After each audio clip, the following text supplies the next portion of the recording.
Pour la version avec les bracelets de manche, donc on coud ici à 1 cm, la manche, hop, et on va pas faire d'ourlet avant. Dans mon autre version, j'avais fait un ourlet ici, là on n'en fait pas.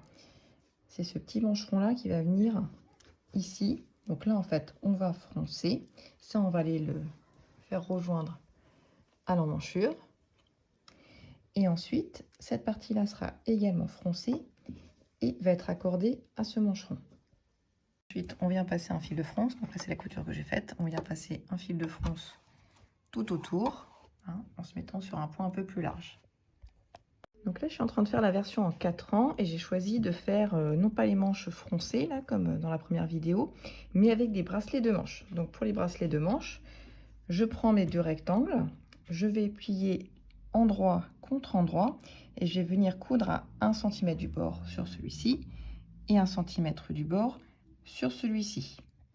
Ensuite, ma bande, je suis venue la retourner sur l'endroit, voyez, et plier envers contre envers. Donc ça, c'est ce qui ira à la fin de la manche. Et là, comme vous voyez, c'est pas la même grandeur. Donc il va falloir qu'on réalise des fronces tout le tour et on va aller ajuster cette longueur-là à la longueur de ce bracelet. Pour réaliser les fronces, je me place à 1 cm ou moins d'ailleurs du bord et je vais aller allonger mon point. Et c'est parti, et on ne fait surtout pas de point d'arrêt pour commencer. On a fini et on va pas faire de point d'arrêt. On lève, on tire et on garde 2 fils pour aller froncer.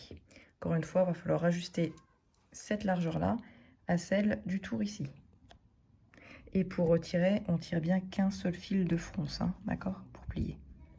Ensuite, quand vous avez froncé, vous prenez le bracelet de manche avec ça vers le haut et vous venez l'enfiler. Et ce bout-là, vous allez le faire correspondre à la couture, vous voyez, ici que vous avez fait de la manche, soit dans le prolongement. J'ai mis une première épingle et j'ai épinglé tout le long et coudre à 1 cm du bord. Voilà, j'ai épinglé tout autour, vous voyez. Et je vais aller coudre, comme j'ai dit, à 1 cm du bord. Et quand on retournera ça, notre bracelet de manche sera fixé. Pour les petites tailles, ça peut être un petit peu dur parce qu'on n'a pas beaucoup de place pour coudre. Moi, ce que j'ai fait, c'est que j'ai bâti. Je bâtis pas souvent avec ma méthode à la one again. Mais là, j'ai pris un fil et j'ai fait des gros points pour que ça tienne quand même. Vous voyez, on les voit là derrière mes gros points. Et j'ai repassé au point droit, normal. Et si on voit des fils de fronce de l'autre côté, on les enlèvera. Voilà, ça donne ça quand on retourne.